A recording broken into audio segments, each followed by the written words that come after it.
Hey guys, I'm going to show you how to fix if Google activity is showing the wrong device. So open Google, then from here, click your profile in the top right, then select manage your Google account. Then in here, what you need to do is go to the left side and select security and sign in. Then from here, go to recent security activity and select review security activity.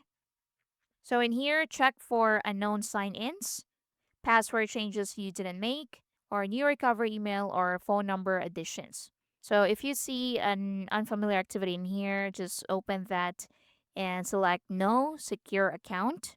So from here, you can change your password. Just select change password and enter your password and change it. So make sure you sign out of all devices. You can enable two-step verification. You can remove unknown devices from your account and review connected third party apps. And that's basically it. I hope you find this helpful. Thank you for watching.